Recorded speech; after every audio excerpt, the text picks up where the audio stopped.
Boa noite, boa noite. E vamos lá, hoje a gente vai falar, e eu vou seguindo aqui com vocês, do problema, não é? Que muitas vezes os advogados, um advogado, uma advogada, um pouco ainda menos acostumado com a atuação dos tribunais superiores, muitos advogados acabam fazendo, não é? Acabam recorrendo a modelos, não é? Modelos de recurso especial, modelos de recurso extraordinário, e para tentar fazer ali o recurso no seu processo ali, que você às vezes está com uma emergência, nunca fez aquele recurso, fica com medo, inseguro, acaba se socorrendo de modelos. E o que acontece? Recorrer a modelos, né, embora pareça uma decisão que vai te dar um atalho, né, nesse caminho de ter o seu recurso ali julgado pelos tribunais superiores, no mérito, né, ultrapassando o juízo de admissibilidade, que é o grande obstáculo aí nos tribunais superiores, acaba sendo te levando no sentido inverso, cada vez mais distante da admissão do seu recurso. Não é? O que eu vou examinar com vocês aqui hoje é uma estrutura bem simples de um recurso extraordinário. Então, o que eu falo, né, e eu gosto de passar, né? Modelos não, estrutura sim. Você tem que saber o que tem que colocar dentro do teu recurso, né? Como construir cada tópico, como estruturar o teu recurso. E aí, em cada caso ali, você vai saber exatamente o que fazer, né? Você não vai, quando você recorre a um modelo, aquele modelo ele não vai conseguir trabalhar em cima do teu caso concreto.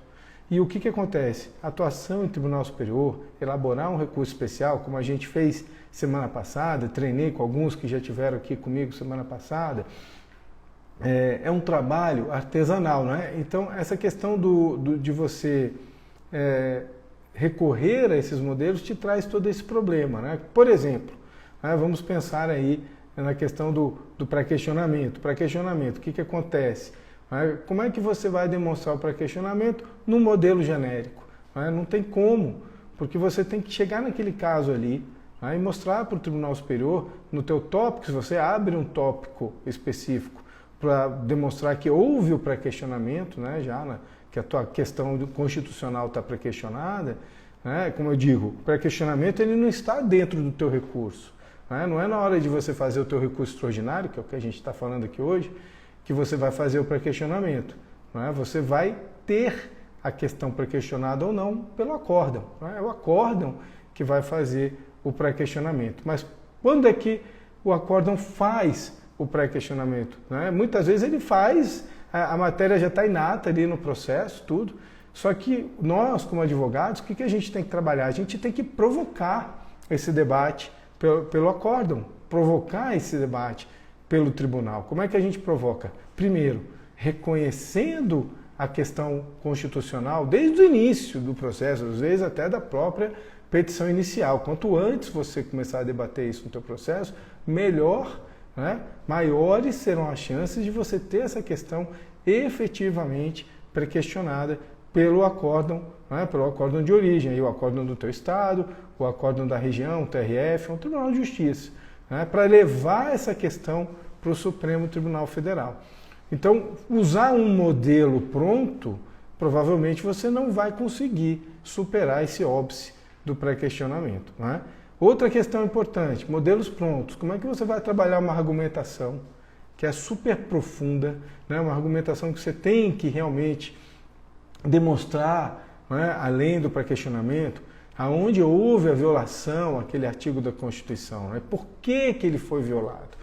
Por que a decisão do acórdão recorrido, por que o acórdão recorrido tem que ser reformado em razão daquela violação que você está apontando no teu recurso? Essas conexões é que são importantíssimas. E quando a gente vê, né, no meu trabalho do dia a dia, esses recursos que não superam o juízo de admissibilidade, eles não conseguem fazer essa conexão. Eles não conseguem, primeiro, entrar realmente naquela questão, naquele processo e mostrar onde que está a violação ao dispositivo constitucional. Por que houve a violação? Você fazer aquele trabalho bem profundo no teu recurso, na argumentação do teu recurso. Quem segue modelo, quem pega o modelo e faz um copiar e colar, pega um modelo e tenta adaptar, acaba que não vai funcionar. Né? Tem 98% de chance, 99%, quase 100%, eu apostaria no 100% de dizer, pô, cara, esse teu recurso não vai para frente, ele não vai ser admitido, muito menos provido. O teu recurso ele tem que ter essa conexão. Né? Ele tem que estar todo estruturado logicamente. Gente, direito é lógica. Né? Direito é lógica. Então, o que acontece? A gente sempre fala aqui no canal, né, de alguns erros que muitas vezes são cometidos, são erros simples, né, que a gente pode evitar. Né?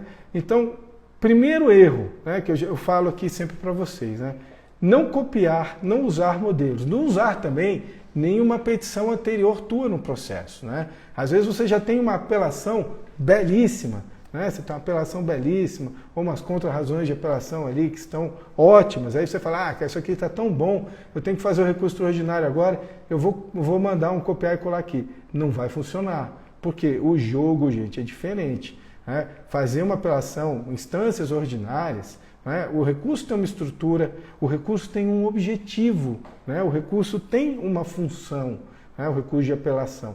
O recurso extraordinário, ele já tem uma função totalmente diferente. Qual que é a missão do STF, gente? Missão do STF, guarda da Constituição. Ele não vai estar preocupado com o seu caso concreto. Né? Ele não vai estar ali preocupado se houve justiça ou injustiça contra o seu cliente. Então, esse tipo de argumentação não cola. Esse tipo de argumentação, ele não toca um ministro do STF. Porque ele não tem como olhar ali o caso concreto. Por isso que não cabe reexame de prova, por exemplo. Ele não vai reanalisar o caso todo. Ele vai partir do acórdão. Então o teu recurso tem que ser sempre construído em cima do acórdão. Ele vai partir do acórdão, das premissas fáticas que estão lá no acórdão recorrido, não é? E dali você vai trabalhar a violação ao direito constitucional, ao artigo da Constituição. Essa é a tua questão de direito na RE.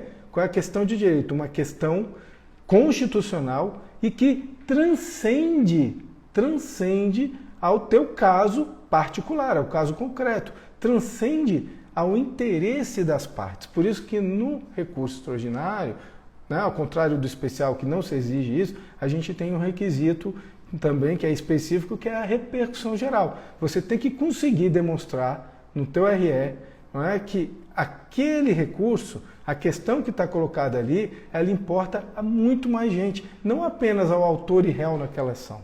Né? Então, isso é importante, você tem que mostrar ali a repercussão geral. Então, a repercussão geral ela já está prevista na própria Constituição. Né? Quem quiser dar uma conferida aí, artigo 102, ali, o inciso 3º, parágrafo, inciso 3º, parágrafo 3º. Né? Ela está prevista ali, está tratada no CPC, né? Ali nos artigos, ali no 1029, ali, eu vou mostrar aqui para vocês já na nossa estruturazinha. Então, vocês têm que ter isso na cabeça, gente. Esse já é um grande passo. Se você tiver isso na cabeça, entender a missão constitucional do STF, né? Que é a guarda da Constituição, entender que a tua questão tem que ser de direito constitucional, né? Um artigo da Constituição tido violado, entender que o teu recurso extraordinário tem que mostrar onde reside essa violação, porque que ele resulta, né, em violação. Aquela violação também resultaria numa decisão, né, num acórdão diferente, numa conclusão de julgado diferente. Isso tem que estar tudo conectado. E no STJ, por exemplo, você vai encontrar muita do jurisprudência falando sobre, tem uma expressão que você pode até jogar aí, quando tiver um tempinho, jogar na pesquisa de jurisprudência, jogue força normativa. E vocês vão ver que o STJ fala muito nisso. É recente isso, né? Dos ministros dizerem, olha, o artigo tido como violado, ele não tem força normativa para alterar a conclusão do julgado. Então ele não vai nem ficar discutindo se está pré-questionado, se não está pré-questionado, porque aquilo também não vai interessar. Se ele entender, está pré-questionado, mas isso aqui tem pertinência com a causa? Se ele tivesse sido violado, ele alteraria o julgado? Ele vai olhar e falar, não alteraria o julgado. Então ele não tem força normativa para alterar o julgado. Então no teu plano de voo, um avião não decola sem o plano de voo e sem o checklist da cabine. Né? Então você antes de decolar, é igual o teu processo não decola, o teu processo não chega no STJ nem no STF se você não tiver um plano de voo, desde o começo dele. E na hora que você estiver pronto para fazer o teu recurso especial, o recurso extraordinário, e hoje a gente está falando do recurso extraordinário, você tem que chegar e falar qual é o meu checklist aqui. O que tem que conter o meu recurso, o que não pode estar no meu recurso. Né? Quais são as súmulas que eu tenho que superar aqui, que são perigosas aqui nesse meu caso. Né? O que eu tenho que superar aqui para o meu recurso subir.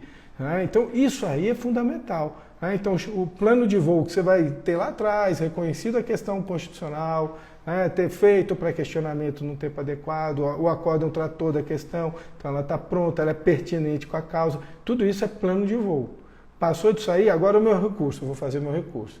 Aí eu tenho que ver requisito. Estou indicando o permissivo constitucional, artigo 102, inciso 3, qual a linha? Estou indicando o dispositivo da Constituição tido como violado? Estou indicando, então o tópico aqui. Estou trabalhando essa violação?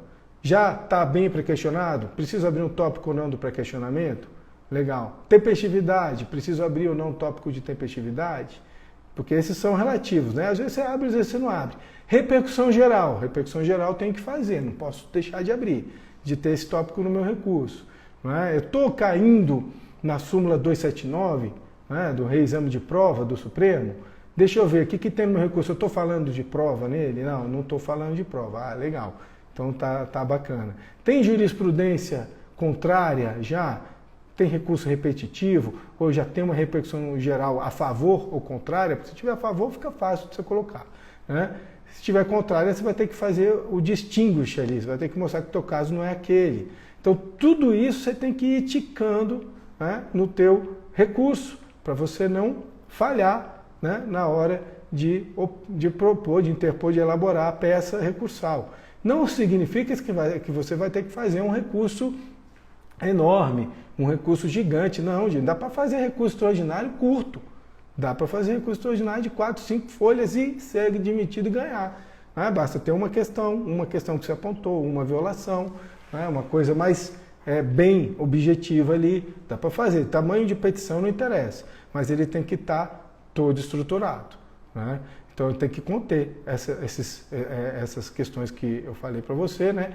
Seguir também, lembrar, né, do esgotamento de instância, né, que são 3 requisitos aí específicos do recurso extraordinário, né? O esgotamento de instância, pré-questionamento e repercussão geral, além de superar todos os outros requisitos comuns de todos os recursos, né? Tempestividade, pagamento do preparo, que são as custas recursais, né? A petição está dentro ali da regularidade formal, né? Que a regularidade formal é uma petição que o ministro, né, o juiz lê e entende o fato, né, as questões ali que envolvem o caso e o que está se alegando em relação ao direito. Mas vamos lá, então isso aí, gente, é fundamental. Eu vou dar uma passadinha, uma repassada aqui com vocês agora na estrutura, tá? Na estrutura do recurso extraordinário. Então a primeira coisa, igual do recurso especial, né, gente? O endereçamento. Você vai endereçar para quem essa petição? Né? Então a primeira linha que vem lá em cima, né, lá em cima na petição, você vai endereçar para o desembargador presidente ou para o vice-presidente, não é, do Tribunal de Justiça, né, ou do TRF. Isso aí vai depender do regimento interno de cada tribunal. Tem regimento interno que é o presidente que faz o despacho de admissibilidade, tem tribunal onde é o vice-presidente que faz o despacho de admissibilidade. Então você... importa, aqui é o seguinte, olha o que eu coloquei aqui embaixo, né? Se você errar, né? Se você errar o endereçamento, por exemplo, você manda para o presidente, era o vice-presidente, caramba, o recurso não vai ser conhecido, não vai ser processado? Não vai acontecer nada disso, podem ficar tranquilos. Então eu encaminho sempre para o presidente. Eu não quero perder tempo lendo o regimento do tribunal, mas encaminha para o presidente. Se for o vice-presidente, o processo vai ser encaminhado à vice-presidência e lá vai ter o despacho de admissibilidade, né? Para quem já sabe, quem nos acompanha já sabe que o despacho de admissibilidade no RE e no RESP, hoje estamos falando de RE, ele é o juízo de admissibilidade é dúplice, né? Então o que acontece? Ele é feito primeiro pelo tribunal de origem, onde o recurso é interposto, depois quando ele chega no Supremo, quem recebeu o processo lá, ou a presidência, ou o ministro relator, depois que o recurso passa pela presidência, também faz esse juízo, confere, dá um confirma. Muitas vezes o recurso é admitido no tribunal de origem, mas quando chega no Supremo, ele acaba não sendo conhecido, ele não passa do juízo de admissibilidade, porque o juízo de admissibilidade é exercido 2 vezes. Então está aqui, ó, nessa estrutura a gente coloca, né, em verde aí, está a norma do CPC, né, ó, o recurso 1029 caput do CPC, ó, o recurso extraordinário, o recurso especial, nos casos previstos na Constituição Federal, serão interpostos perante o presidente ou vice-presidente do tribunal recorrido, em petições distintas que conterão. Então, óbvio, né, gente? Uma petição para o recurso especial, uma petição para o recurso extraordinário, tá bom, galera? Uma petição para cada um, né? Não cabe fazer os dois numa petição só, vai perder, né? Não vai ser conhecido.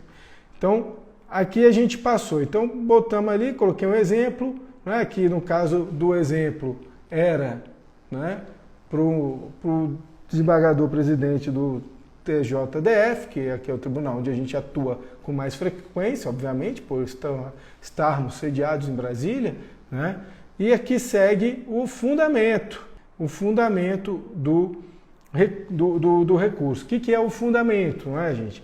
É o permissivo constitucional. É o artigo da Constituição que prevê, né, as hipóteses de cabimento do recurso extraordinário. Então aqui a gente tem 4 hipóteses de cabimento, né? No recurso extraordinário a gente tem 4 hipóteses de cabimento, né? Que é o recurso, né? Ó, linhas A, B, C e D. Então eu vou ler rapidinho aqui para vocês as linhas A, B, C e D, né? Então, ó, julgar, né? Compete, né? Está escrito lá na Constituição, compete ao Supremo Tribunal Federal julgar em recurso extraordinário, né? Julgar o quê? Recurso extraordinário. As causas decididas em única ou última instância, para quem acompanhar já sabe, né, que essa expressão causas decididas é o pré-questionamento, é o requisito do pré-questionamento, é o fundamento constitucional do pré-questionamento. Quando a decisão recorrida, aí a gente vem, ó, a linha A, contrariar dispositivo dessa Constituição, né? Esse é o primeiro, mais importante, é o fundamento geral do recurso extraordinário. Letra B, declarar a inconstitucionalidade de tratado ou de lei federal. Linha C, julgar válida a lei ou ato de governo local contestado em face desta Constituição. E letra D, julgar válida a lei local contestada em face de lei federal. Né? Então, qualquer uma dessas hipóteses pode ser o fundamento do teu recurso extraordinário. Claro que cada recurso, para cada tipo de fundamento, vai ter que ter uma argumentação própria ali, toda ela concatenada, logicamente, com o fundamento que você apontou ali no início da tua petição.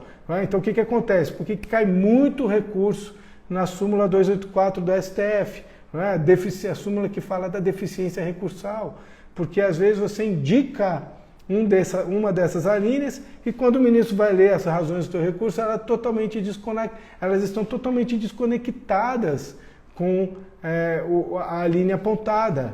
Então aí também o recurso não vai para frente, né? Então aqui, ó, aí a gente deu um exemplo, ó. Um exemplozinho aqui, seguindo aqui a nossa linha de fotos. Esse aqui a gente fundamentou, estava fundamentando no artigo 102, a linha, inciso 3, a linha A da Constituição Federal, né? Então, bem básico, né? Ali o encaminhamento.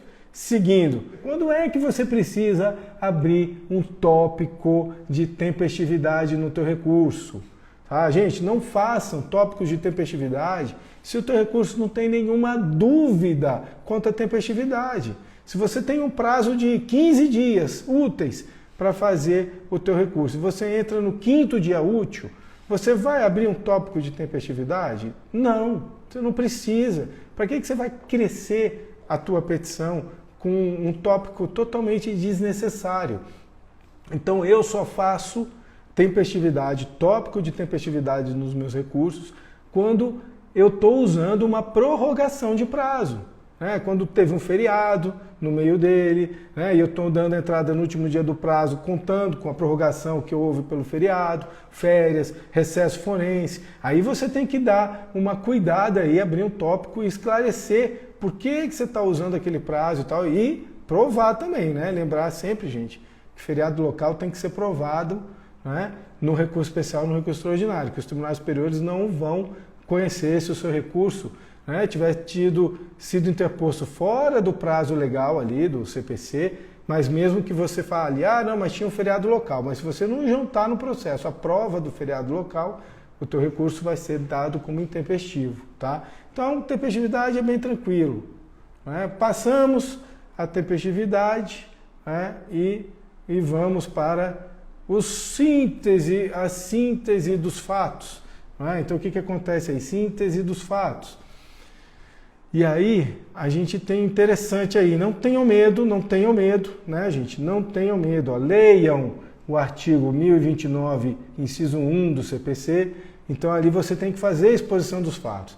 Então, não fica, meu Deus, mas eu vou falar de fato em recurso extraordinário, eu vou cair na súmula 279. Não, não vai cair na súmula 279, porque você ainda está no tópico que você está falando sobre a síntese dos fatos, Questões fáticas, ali, as circunstâncias do teu caso. Você tem que entregar para o tribunal quais são as circunstâncias do teu caso. Senão o tribunal não tem como julgar o caso.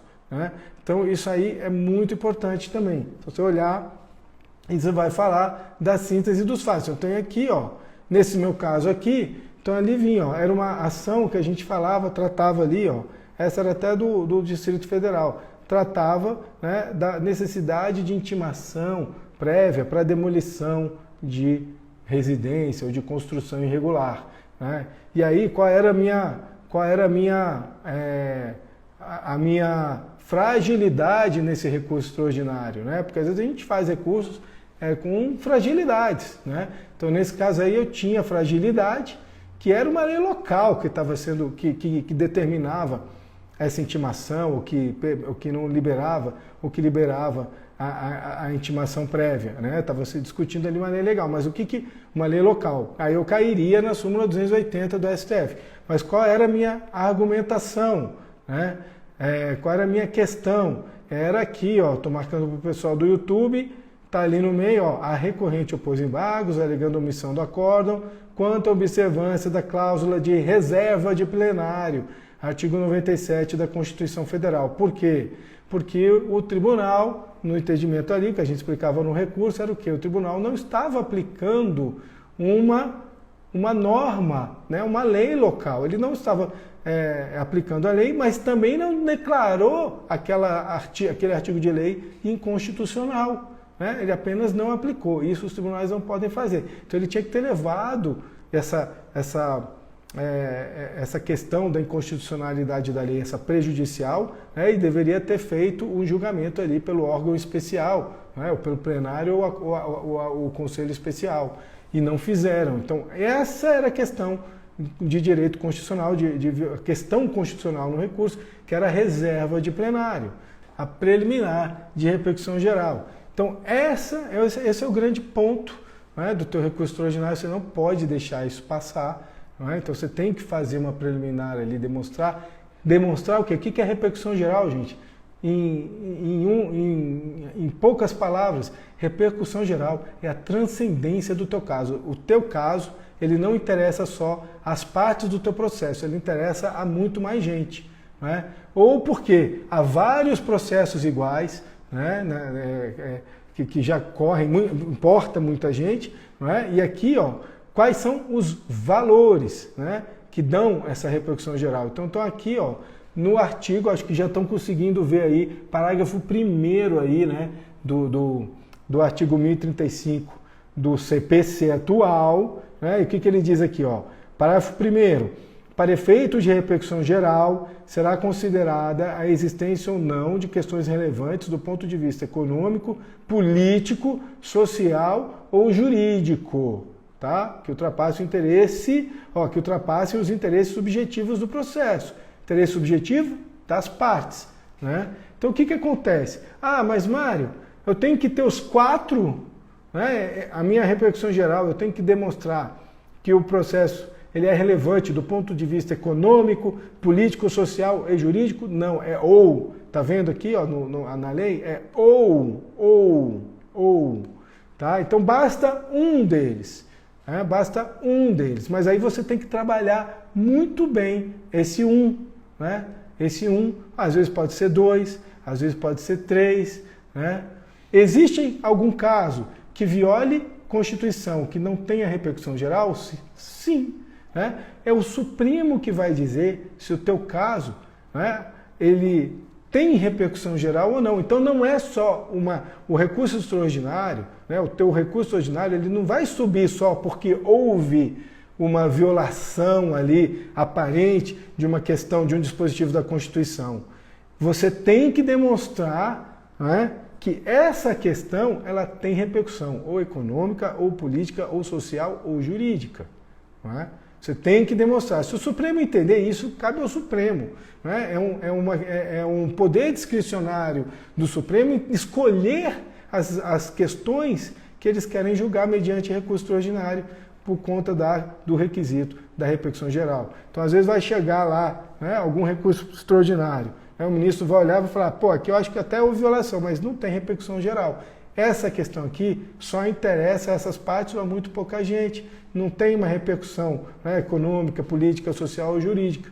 Aí ele vota, né, eles analisam ali, né, tem todo um procedimento antes para eles analisarem, né, se houve ou não a repercussão geral. Tá? Mas eu já vi ministro, tá, aí eu já vi decisão recente, até um caso lá da Procuradoria, ministro, né, dando provimento em decisão monocrática, para recurso extraordinário sem discutir a repercussão geral, né? Sem abrir o procedimento da repercussão geral. Isso está totalmente errado, procedimento totalmente errado, mas acontece. Né?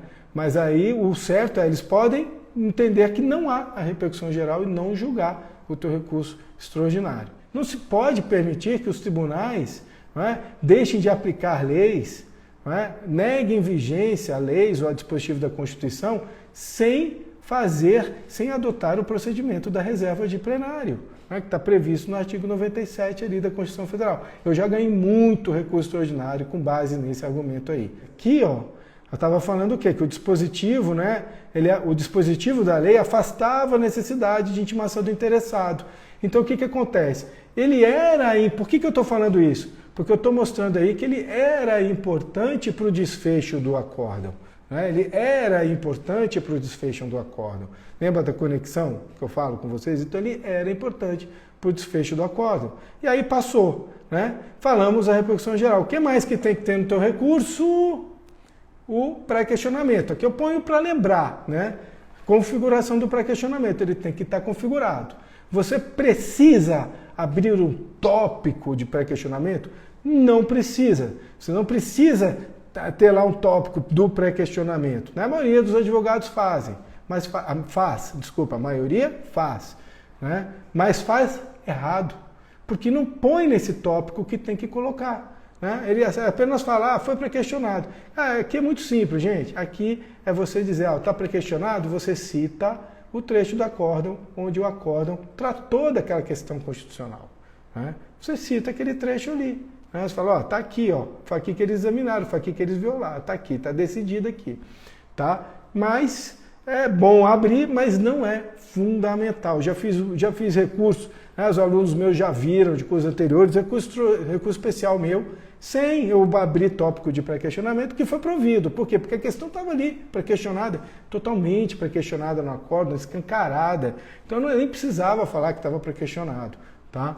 Mas, se você tem, às vezes, alguma dúvida, quer deixar mais claro, está com medo de cair nesse óbice do pré-questionamento, né, que são as súmulas 356 e 282 do STF, você abra o tópico, mas faça direito. Não faça de qualquer jeito. Aí, se for para fazer de qualquer jeito, melhor nem fazer. Deixa quieto, deixa eles analisarem se está pré-questionado ou não. Está ali em verdinho. O que eu ponho lá?